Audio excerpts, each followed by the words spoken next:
Halo semua, balik lagi di channel Toraokun.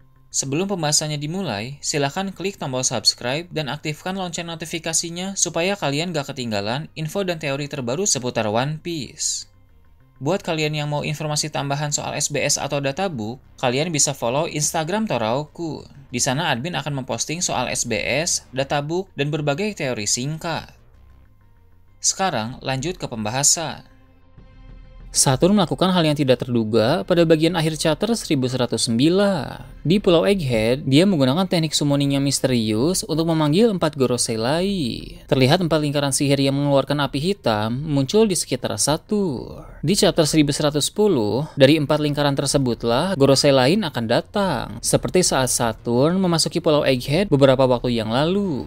Sebenarnya, Saturn seorang diri pun belum bisa dikalahkan oleh Luffy. Walau serangan-serangan Luffy bisa mengenainya dengan telak, tapi Saturn selalu mampu untuk pulih karena regenerasi. Kini, semua Gorosei muncul di sana, sehingga kekuatan tempur dari pihak pemerintah dunia di sana menjadi meningkat drastis. Semua orang di kubu Luffy tentu terancam karena hal ini, terutama Nico Robin. Sekarang ini, Robin sedang dalam keadaan terluka. Dia bersama dengan Nami, Usopp, dan Chopper di bagian pintu belakang Labo Pes. Seperti yang kita tahu, tujuan utama kedatangan semua Gorosei adalah untuk menghentikan siaran Vegapunk. Jika mereka hendak menghentikan siaran Vegapunk, maka Gorosei harus mencari cara melewati Frontier Dome dan memasuki Labo Pes. Luffy tidak bisa menahan semua Gorosei di tengah pulau, sehingga akan ada beberapa Gorosei yang bisa melewati Luffy dan masuk ke Labo Pes. Jika mereka melihat Robin, pasti akan muncul keinginan untuk menangkap wanita itu, walau Robin awalnya bukan tujuan kedatangan mereka.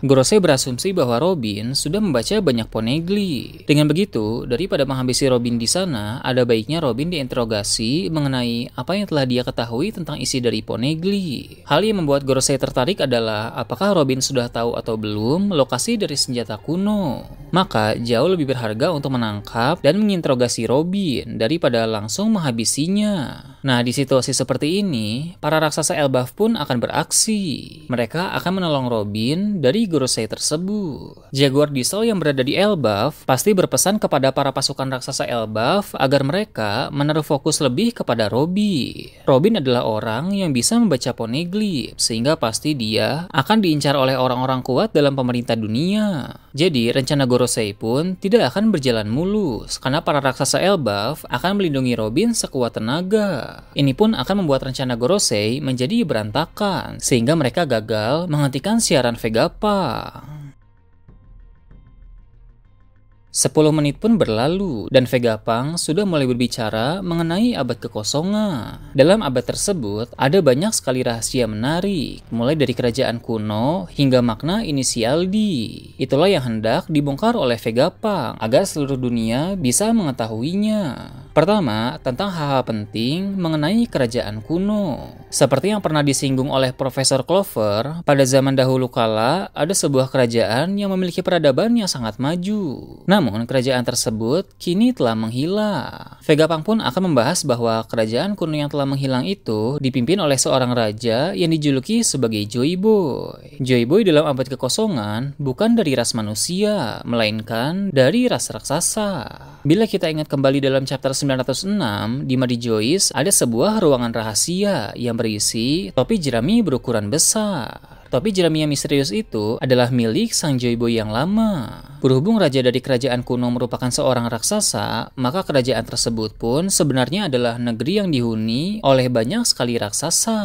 Meski begitu, tapi tetap ada juga manusia-manusia yang tinggal di sana, walau mayoritas penduduknya adalah ras raksasa. Setelah kerajaan kuno hancur, maka para raksasa itu pun menjadi terpisah-pisah. Banyak yang hidup bersama berdasarkan bentuk atau ciri fisik mereka masing-masing. Pada kemudian hari, para raksasa yang terpisah-pisah itu ada yang dikenal sebagai Elbaf, ada yang dikenal sebagai Ors, dan masih banyak lagi jenis-jenis raksasa lain. Para leluhur dari semua raksasa tersebut berasal dari kerajaan kuno yang merupakan negeri para raksasa pada masa lalu. Walau sekarang orang-orang menyebut negeri legendaris itu sebagai kerajaan kuno, tapi sebenarnya negeri itu punya nama. Dulu, Profesor Clover hampir saja mengungkap apa nama asli dari kerajaan kuno, tapi dia segera ditembak oleh pihak pemerintah dunia. Barulah dari video Vegapunk ini, kita akan bisa mengetahui apa sebenarnya nama dari negeri tersebut. Nama asli kerajaan kuno adalah Sun Kingdom atau Kerajaan Matahari. Tak heran Nika dikenal sebagai Dewa Matahari, sebab Joy Boy dalam Abad Kekosongan merupakan pengguna kekuatan buah iblis Hito-Hito no Mi model Nika, sama seperti Luffy sekarang ini.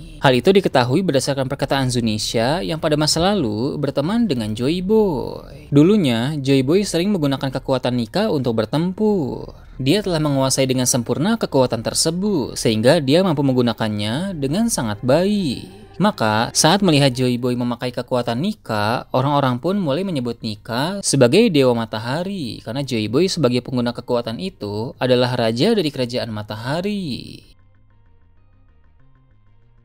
Pada masa lalu, Kerajaan Matahari yang sangat besar dan kuat itu diserang oleh aliansi 20 kerajaan. Seperti yang kita tahu, aliansi 20 kerajaan menang perang dan mendirikan pemerintah dunia sampai saat ini. Alasan dibalik pembentukan aliansi dan serangan mereka terhadap Kerajaan Matahari adalah karena para manusia itu khawatir bangsa raksasa akan menguasai bumi dan menindas mereka. Kerajaan Matahari yang dihuni oleh banyak raksasa jelas memiliki kekuatan fisik yang melampaui manusia biasa. Kerajaan itu pun memiliki teknologi yang sangat canggih, yang bahkan mengalahkan teknologi-teknologi mutakhir pada masa kini. Jadi, dari segi kekuatan fisik maupun ilmu pengetahuan, Kerajaan Matahari adalah yang terbaik. Saat itu, tersiar kabar bahwa Kerajaan Matahari akan memulai pergerakan untuk menaklukkan dunia dan menindas manusia di kerajaan-kerajaan lain, yang mana kabar itu sebenarnya tidak benar. Karena percaya akan berita bohong itu, maka 20 kerajaan pun bekerja sama untuk melawan Kerajaan Matahari.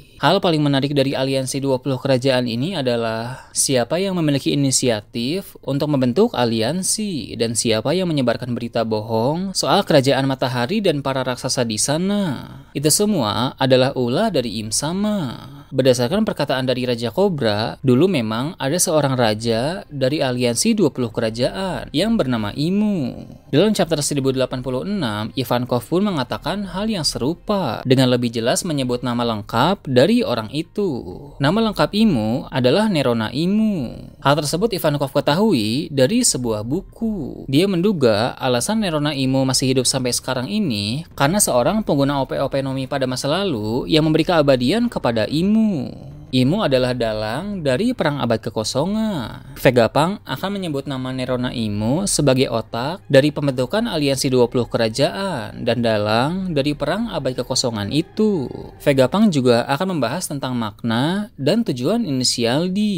D adalah singkatan dari daun atau fajar. Ini pun selaras dengan yang Admin bahas tadi mengenai kerajaan kuno bernama Kerajaan Matahari. Jadi, tujuan dari inisial D yang sebenarnya adalah mengembalikan kejayaan dari Kerajaan Matahari. Sebab, seperti namanya yaitu daun atau fajar, yang kita tahu akan mengantar hari menuju terbitnya matahari. Maka, para penyandang D akan mengantar dunia kembali menuju kejayaan Kerajaan Matahari. Ratu Nefertari Lily juga bertekad untuk itu setelah mengetahui kebohongan Im Sama, sehingga Nefertari pun menjadi bagian dari inisial D, seperti yang Raja Cobra ungkapkan sebelum dia mati. Sayangnya, dari masa ke masa, seiring dengan manipulasi dan halangan yang diciptakan pemerintah dunia, para penyandang D mulai melupakan tujuan mereka yang sebenarnya.